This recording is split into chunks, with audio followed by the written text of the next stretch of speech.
Welcome to the Art of Healing podcast, the podcast that is dedicated to helping you connect with your mind, body, and spirit. This is Charlize, physician and Reiki master, and thank you so much for joining me. I would like to remind you that although I'm a physician, the information you receive in this podcast is for educational and entertainment purposes only.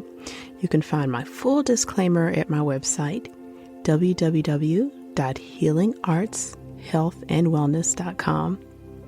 If you like what you hear on this podcast, sign up for my weekly newsletter. Check your show notes for more information and for the link to sign up. Thank you.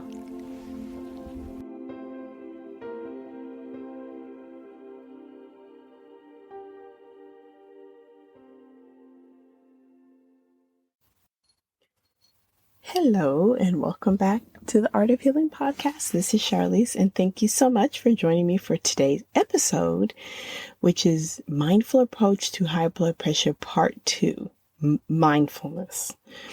So for the month of August, we have been discussing what blood pressure is, how to check it.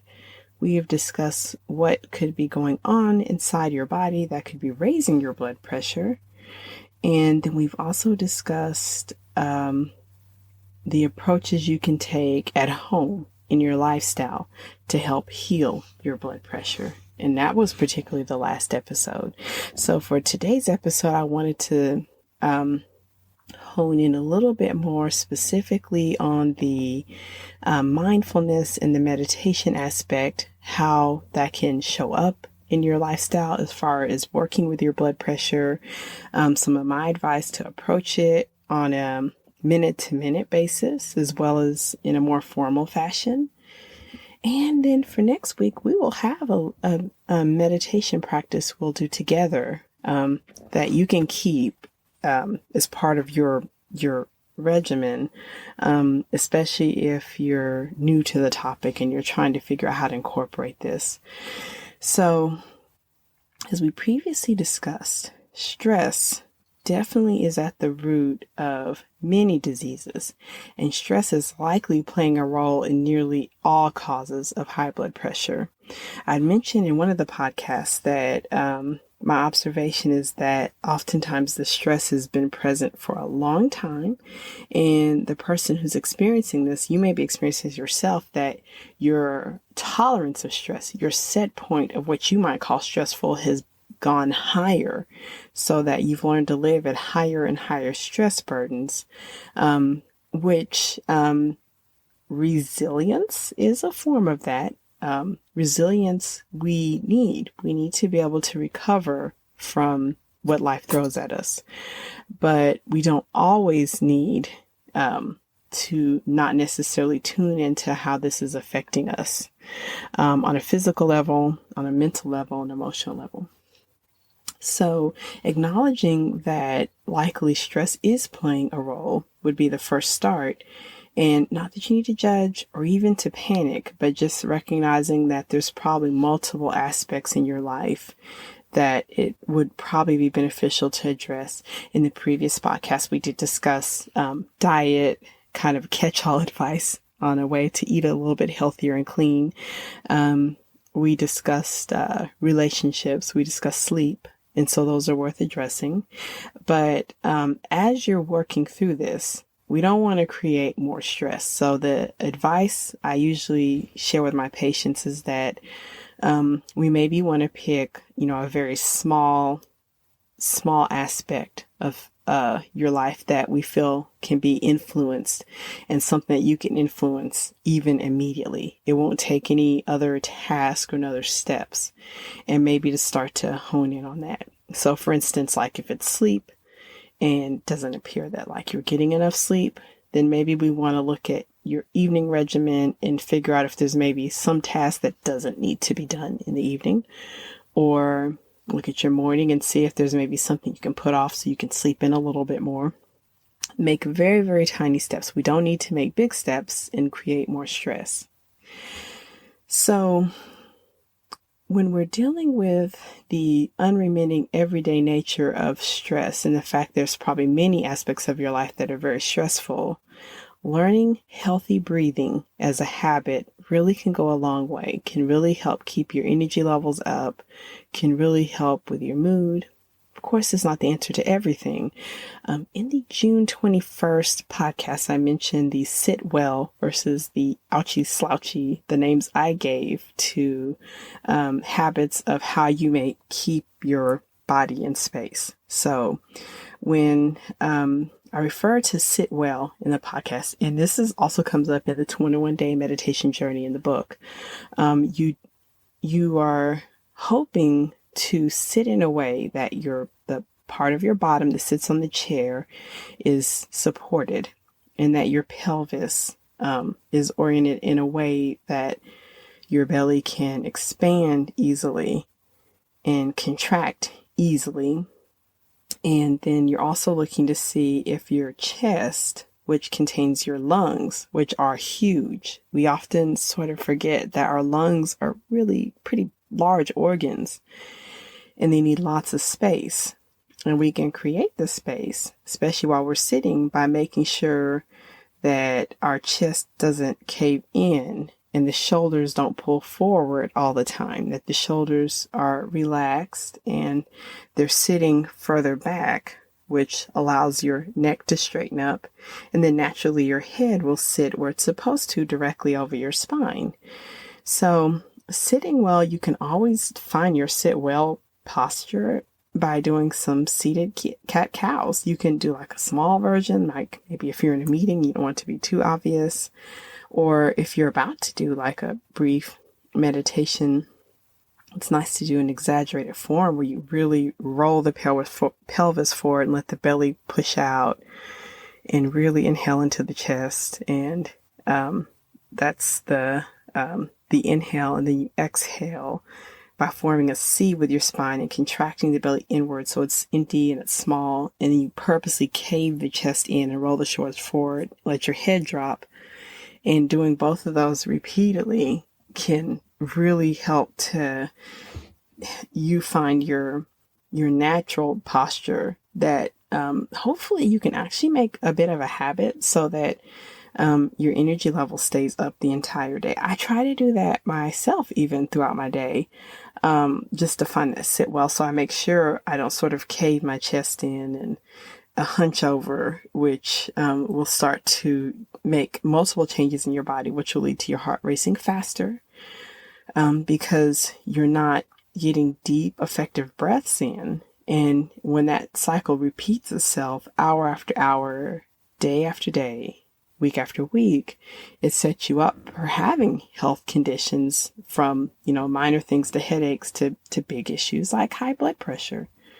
So trying to just find that natural seated posture, if you actually only do that in a day, it can help. And especially if you're trying to figure this out, you're trying to figure out things with your health, I don't want you to feel overwhelmed. So if all you do and all you take from this podcast is finding a healthy way to sit, that's perfect. And then you can build from there as you feel ready to take on more.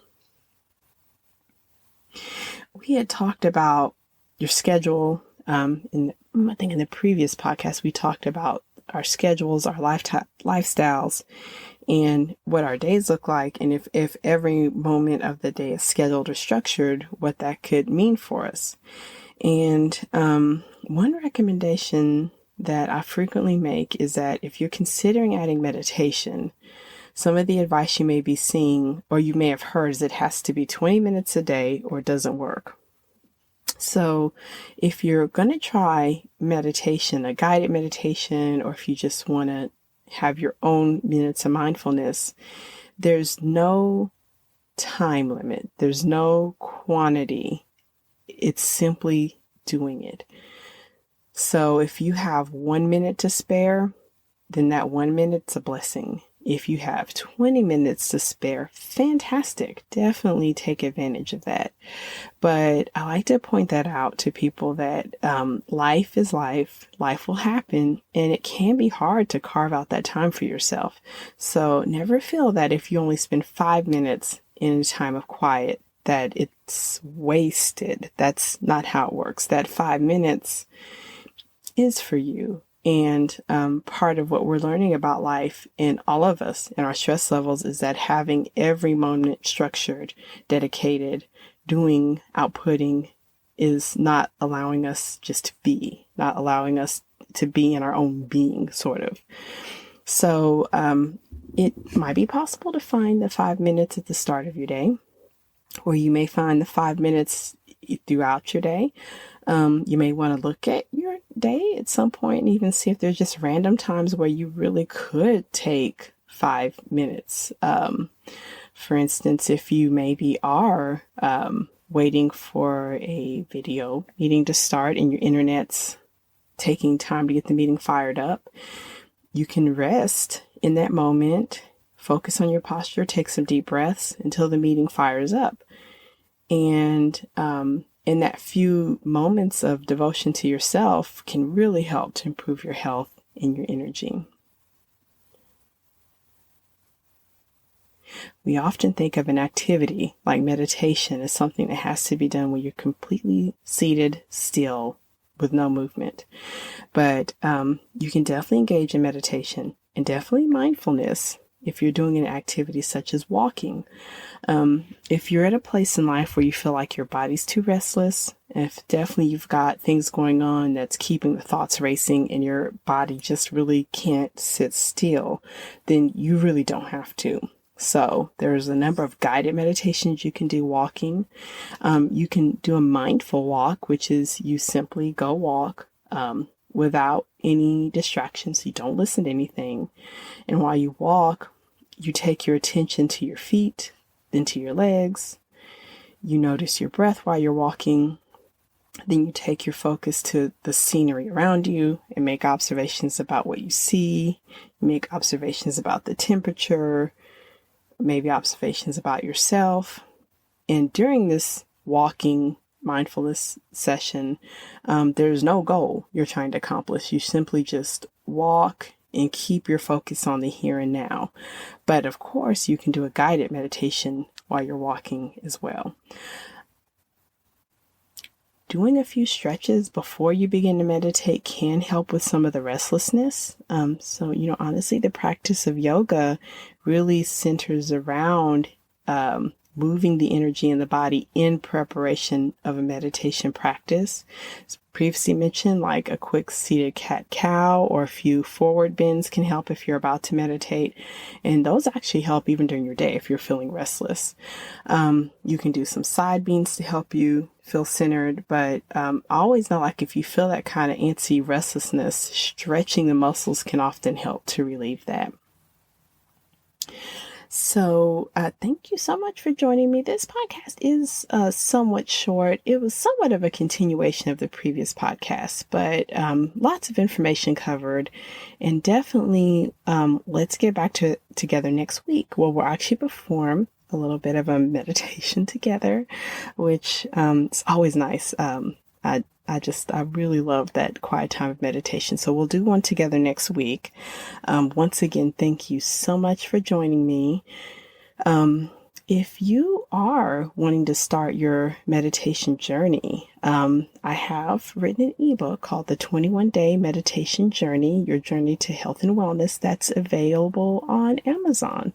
You can definitely pick up a copy if you have listened, you're ready to get started, but you don't want to get too distracted looking for resources. There are so many resources. And I often advise everyone that I work with that I really just want you to get started.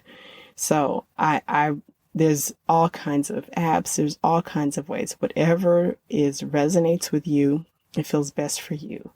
But I will also offer my book as well as a resource that can help you to get started. Very simple meditations. I design them in mind that they should not take much of your time. And I think they will give you much more benefit than they take as far as time. So thank you so much for joining me, and we'll talk next week. Bye-bye. Thank you so much for joining me for this episode of the Art of Healing podcast. Once again, this is Charlize. You can find out more about me at www.healingartshealthandwellness.com. Did you know I have a blog as well as online courses? Check your show notes to sign up for more information about healing arts, health, and wellness. Thank you. Please feel free to share this episode with your friends, family, and loved ones.